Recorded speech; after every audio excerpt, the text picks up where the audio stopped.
almost busted in Laredo, but for reasons that I'd rather not disclose. I smoke pot, and I like it a lot.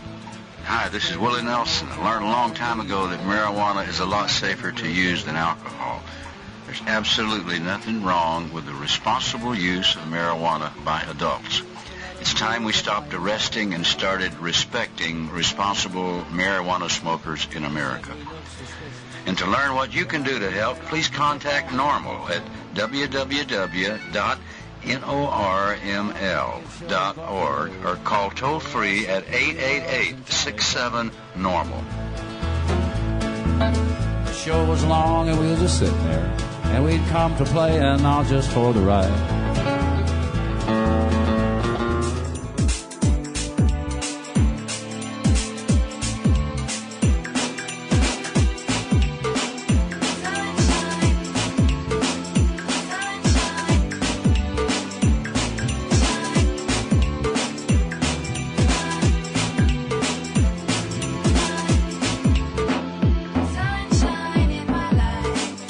And distributed by the National Organization for the Reform of Marijuana Laws in Washington, D.C. This is your daily audio stash, the growing truth about cannabis. Welcome to the most popular audio podcast regarding marijuana in all of America and all the world, featuring interviews with scientists, politicians, doctors, prohibition policy activists, regular cannabis consumers, musicians, and NORML staff and NORML's board of directors, along with music and comedy no other podcast can offer. You can always find out more about the show at our website, normalaudiostash.com. We're ending marijuana prohibition with education, one listener at a time.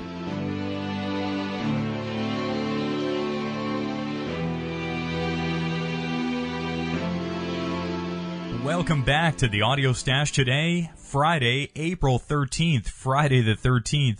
I'm your host, Chris Goldstein. Take a moment to join us at NORML to end marijuana prohibition in America. Just visit NORML.org. We have a most excellent show for you here today. We're going to talk about taxes. We'll have our celebstoner.com update from Steve Bloom and some great music for you for this Friday and over the weekend. First up today, let's open up our stash with news from NORML.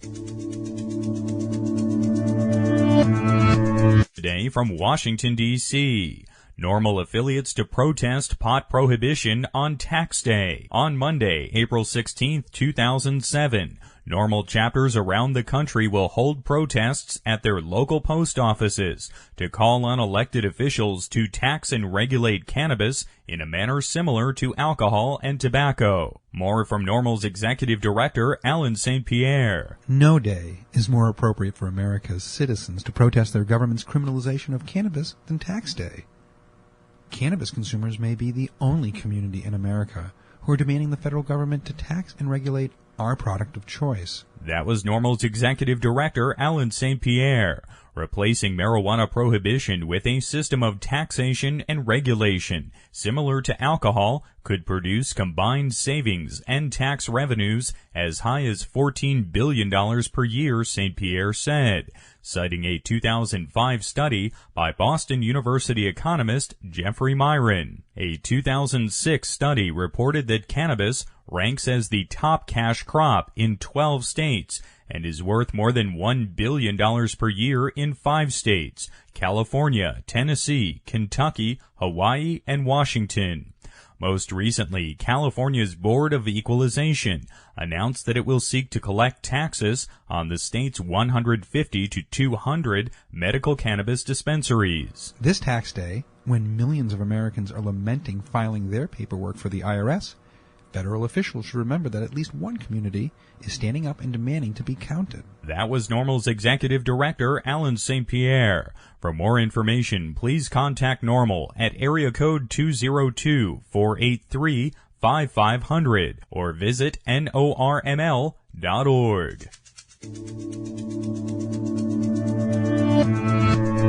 And Joining us today to talk more about the tax day activism for everyone in NORML is the Executive Director of NORML in Washington, Alan St. Pierre. Alan, welcome back to the Audio Stash today. Good afternoon, Chris. A wonderful Friday the 13th afternoon it is, too. Now, Alan, many of us are buying programs and running close to the tax deadline, sweating it out for Monday. But tell us why this day is so important for American marijuana smokers to get out there and get involved. There is no better day in America for marijuana consumers to stand up to the government and say loudly, tax me. What could be a more discordant message in America on tax day than citizens standing up and saying, please tax me? Because ultimately, and at the root of all the discussions that one can have on this podcast, is prohibition and the government's failure to tax and control cannabis. And so as many of us will be giving up, 15 to 20+% of our income to our state and federal governments in the next few days, it is on this day, April 15th, traditionally, tax day, that NORML and marijuana law reformers are in a great position to go out to their local post offices on this most infamous day when local reporters are covering the late filing taxpayers, and there are NORML chapters and there are NORML activists there with signs saying, please tax me, and with big faux checks written out to the U.S. Treasury and signs in the form of dollar bills, and just making it absolutely perfectly clear that on this day, when most Americans lament having to pay taxes, NORML and marijuana law reform activists are in the very best position to get their message out to the media. Unless there's a nuclear exchange that day, the 11 o'clock and 10 o'clock news, depending on what news market you're in, is going to lead that night with the post office and the late filers. So it is a prime, what is known as an earned media opportunity. And it also, of all the different and difficulties associated with trying to reform marijuana laws and the complications, whether it's health concerns, medical access, potency of marijuana, youth access, et cetera, this is one of the simplest and clean discussions around marijuana, and that is simply to tax the seller of the product and the individual who buys it. Now, Alan, when we talk about taxation and regulation of marijuana, let's talk about how this could work. First, how would the tax work for retail marijuana, and would there be some tax for people who choose to grow their own? Well, good question. And while NORML doesn't hew or strongly feel one way or the other about the distribution, and the board of directors for 20-plus years has debated this, in the end, we favor a model that is similar to the alcohol distribution model in America today. And that is simply put, that if you want to buy alcohol at the retail level to take home and to consume responsibly, there are two models in America. You can go to a state-run liquor store and buy the substance. Or you can go to a private licensed business holder, and those individuals are under immense liability and local, state, and federal controls. We don't much care about the distribution at the retail level as long as it would take one of those models. I personally favor a private distribution model rather than having the state be the distributor. When you talk about the consumption model, then we're talking about, again, something that looks very much like alcohol, or what we find in the Netherlands, and that is the ability for adults who can prove they're adults can go into the facility and they can use the product responsibly on site, the same way that there are hundreds of thousands of bars and restaurants in the United States that sell liquor and alcohol. And so that is a model that makes a lot of sense. And then regarding your question regarding home consumption of cannabis and potentially growing it, well, there again, the alcohol model serves us pretty well. In this country, very few people will go and make their own beer or their own wine. It is against the law to distill high-potency alcohol. So the model in the United States is, unless you brew over or distill over a certain amount of wine, you can make as much as you want and give it away for no remuneration, without any concern, no tax considerations whatsoever. It's like growing apples or cherries at home. So if an individual wants to go beyond that, then they would need to get licenses and pay taxes and all the rest of it. I think in the end, even though marijuana, many people today, obviously hundreds of thousands of people grow marijuana illegally, I frankly think that market will shrink really, really fast under a legal controlled market, because the vast amount of products that we all consume, we consume at a mass retail level, meaning that you and I can go out and make our own jam and jelly if we want. We could grow our own tobacco if we want. We could make our own wine if we want.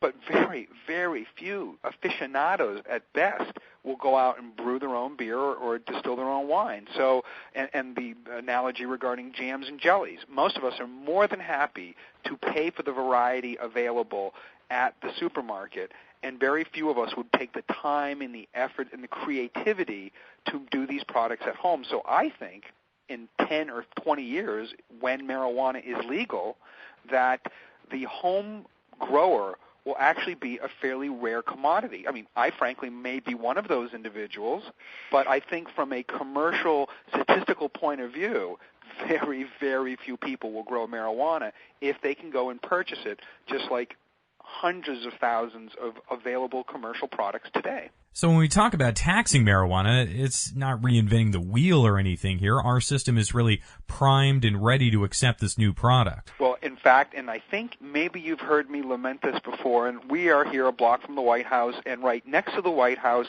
is the U.S. Treasury Department, and there's a division of that department that most of us have heard of. We at least know the acronym, the ATF. It's usually not held in the highest regards when we usually hear those three letters, acronym, but ATF stands, of course, for alcohol, tobacco, and firearm. Well, all three of those products, by definition, are deadly or very dangerous. And our government surely does not want us necessarily to buy alcohol, to buy tobacco, or to buy guns. But what does the ATF do?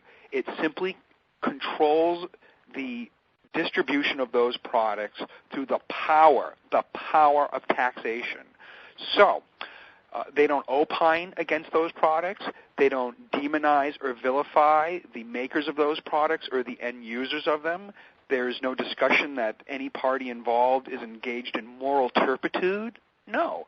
They simply collect the taxes on those products. So my great hope is that in my lifetime we have the, say, MATF. Alan, this has been great. Thank you again for joining us here today. My pleasure. Thanks, Chris. Alan St. Pierre is the executive director of NORML in Washington, D.C., and he'll be joining us again Monday with economist Jeffrey Myron of Boston University to talk more about the taxation and regulation of marijuana. We encourage everyone interested in reform to get out there this Monday and say, "Tax me." Oh, and do we have some great music for you here today on NORML's Daily Audio Stash? We're going to start things off with this absolute ultra-classic Tax Day song from Dr. Elmo. Maybe you know Dr. Elmo. He's the guy that wrote Grandma Got Run Over by a Reindeer, which has sold like billions of copies around the world. This is off his album Love, Death, and Taxes. This is Don't Mess with the IRS. You can get away with murder. I seen it on TV.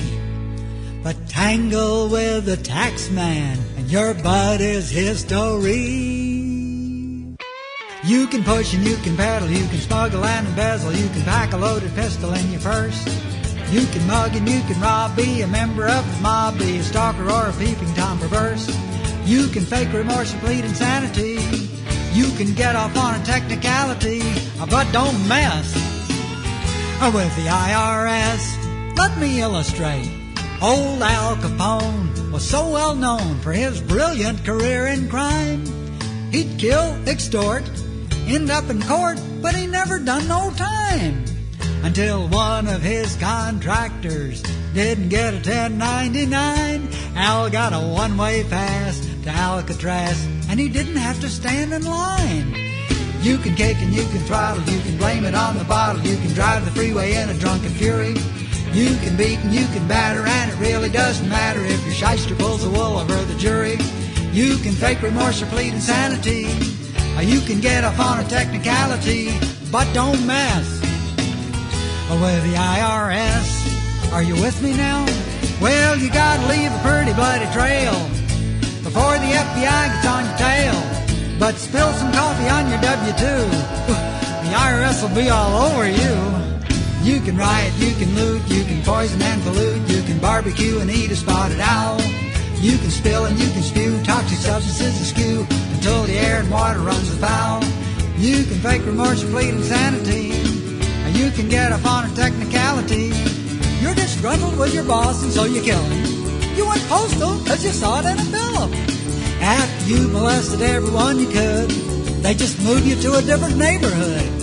You can stab your ex because you loved her so. If you're famous, adios, you're free to go. You can choke your coach until you make him croak. If you're a mucky muck, it's okey-doke. If you lead us into economic growth, we don't mind a little fibbing under oath. But if you need an opening to get away on a federally funded holiday, go on and mess with the kinder, more caring IRS. Right off. Dr. Elmo there with Don't Mess with the IRS. We got that song off of podshow.com. We have links to Dr. Elmo's albums up on our website today at normalaudiostash.com. Now it's time to check in with our Celeb Stoner update with Steve Bloom.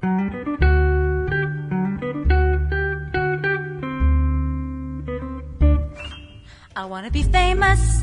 I want to wear minks and satins and pearls.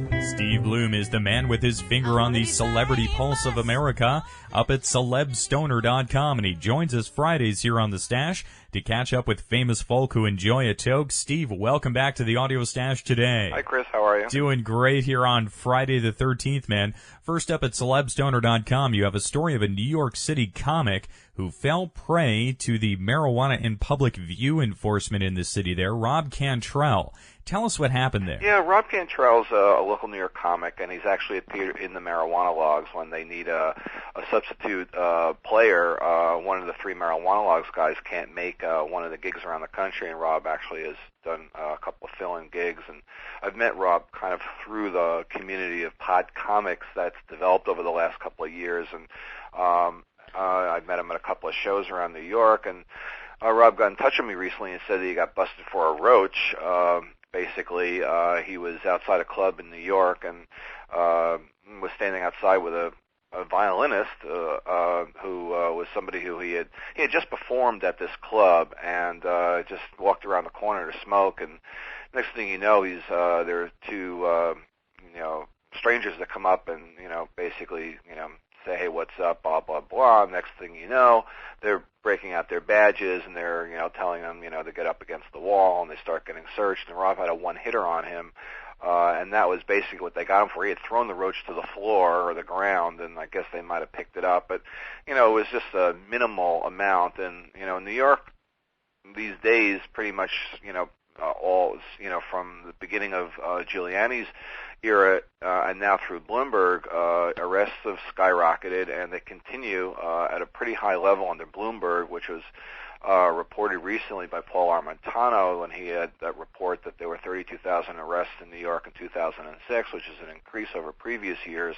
It had gone down, the arrest totals, after 9/11 when police had other things to do, and now it's sort of climbing back up. So people like Rob are falling into the net, where police like to, patrol the streets, especially places like the Lower East Side, and where Rob was, or the East Village area, and grab people, pick people off, send them in for the night, and then pretty much what they tend to do is they put you in jail for about a 24-hour period.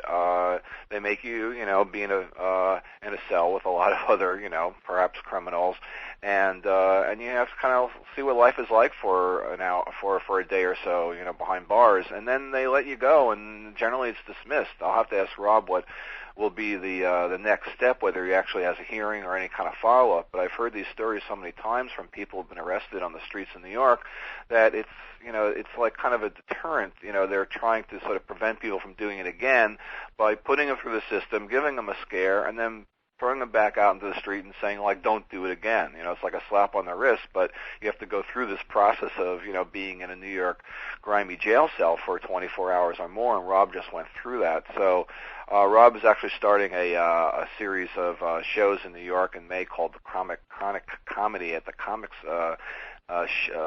Club, COMIX Comics. So it'll be interesting to see what Rob has to say. I think this is, he's a kind of guy who I think this experience he wants to let people know, instead of hiding about it, he wants people to know that, hey, this happened to me and it's happening to a lot of other people here. And as was reported by Paul Armentano, the arrest totals are increasing in New York and people should be aware of that. Also, Steve, on celebstoner.com, you have this pretty wild story about some totally over-the-top anti-marijuana ads in Australia. And these ads, they don't even look like they make sense. Well, there's in New South Wales, which is a state in eastern Australia, has started an anti-cannabis campaign targeting teenagers, and you can't really make this stuff up when you read something like this. I mean, the advertisement carries the tagline, "Pot, it mightn't kill you, but it could turn you into a dickhead."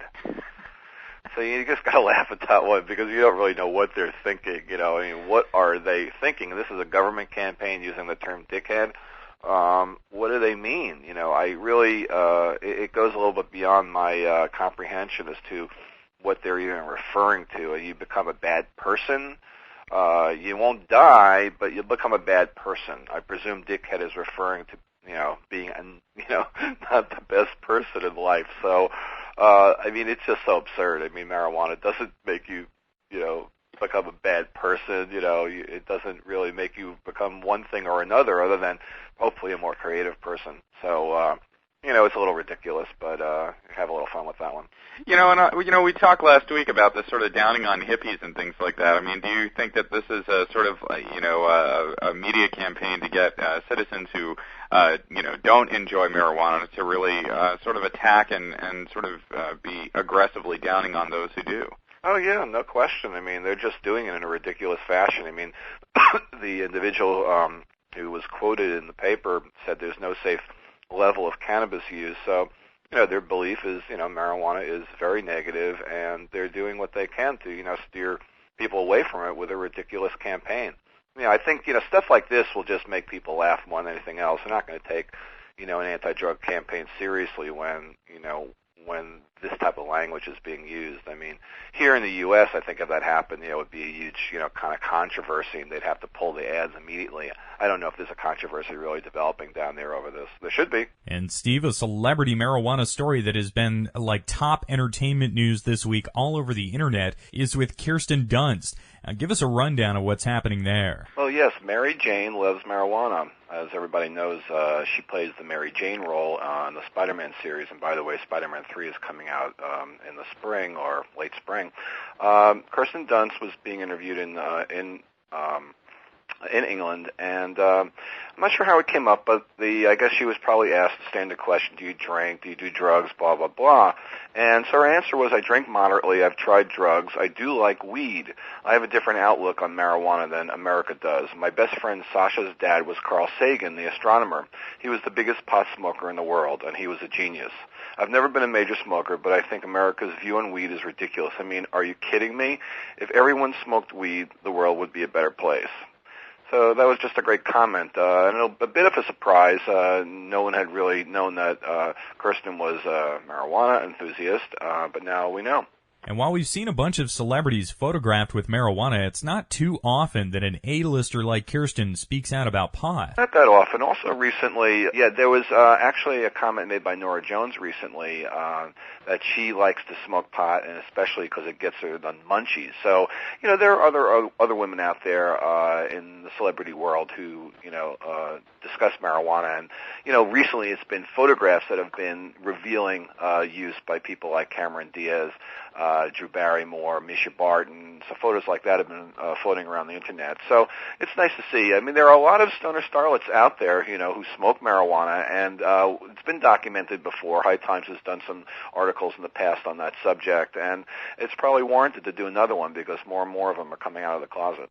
And also, Steve, you're covering the Snoop Dogg case at celebstoner.com, where he pleaded no contest this week in California. But his lawyer issued a pretty interesting statement about Snoop and pot. Yeah, well, first of all, this case goes back to October when Snoop Dogg was at the Bob Hope Airport in Burbank and was parked illegally, and police came over to move him along and must have smelled marijuana coming out of the car, so they proceeded to do a search, found marijuana and a gun, and arrested him for both. And Snoop Dogg has a record going back to when he went to jail for a cocaine sale when he was in his teens, so he's a felon.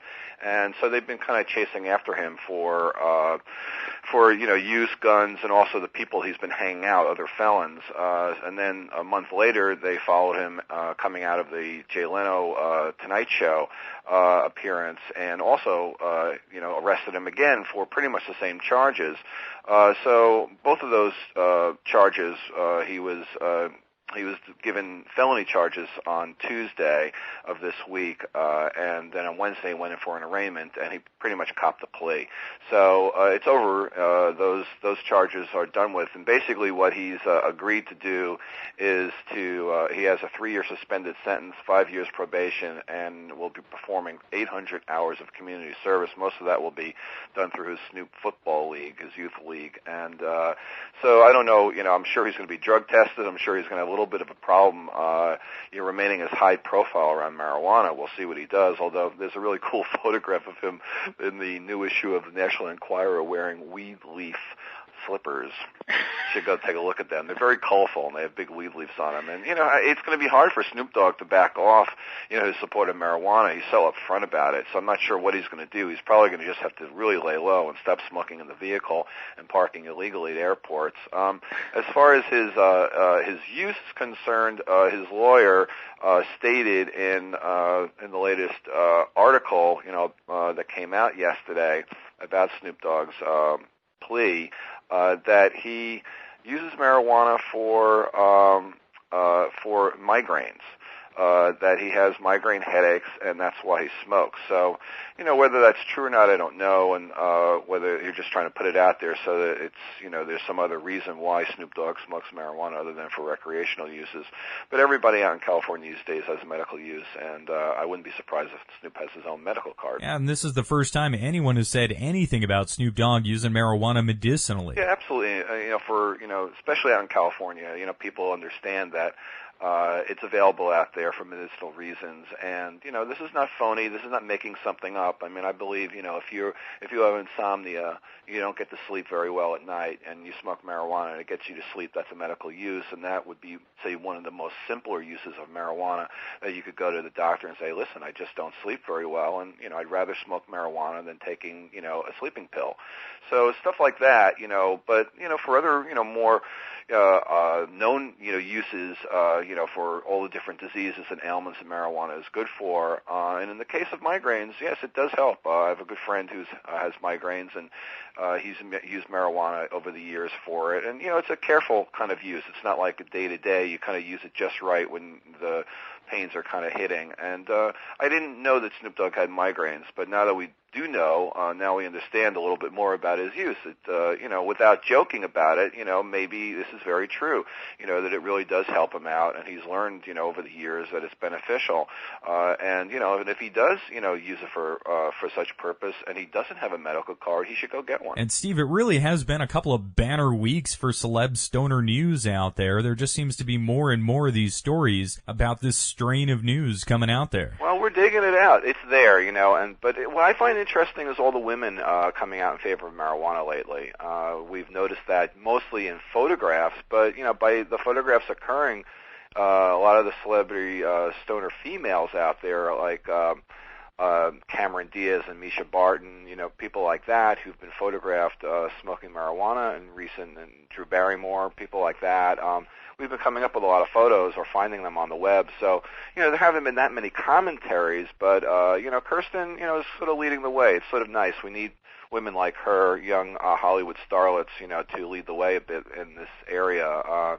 It helps. It puts the onus on others to, figure out, again, why marijuana remains to be illegal, and you get, young, intelligent people like Kirsten stepping forward and, questioning, the current policies, and, it just can't hurt. It's good news anytime someone like her steps forward.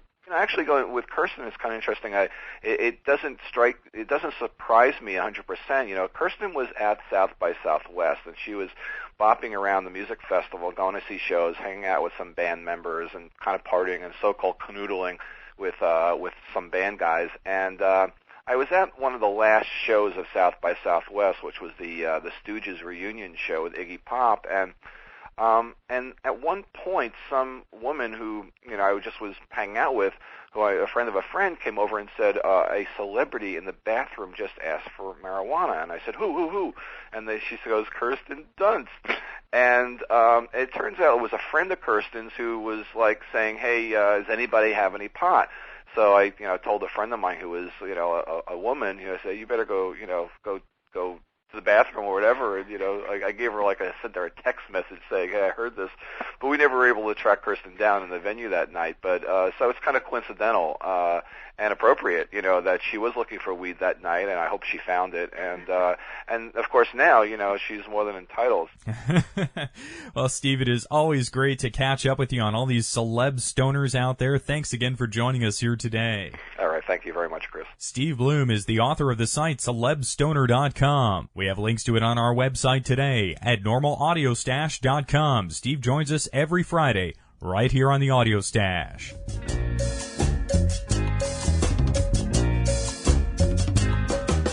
This has been NORML's Daily Audio Stash, the growing truth about cannabis. Visit our website at normalaudiostash.com.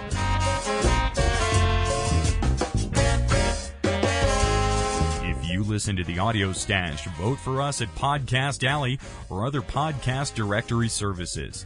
I'm your host, Chris Goldstein. Thanks for listening today. Everyone have a fun summer weekend out there, and we're back at 4:20 on Monday.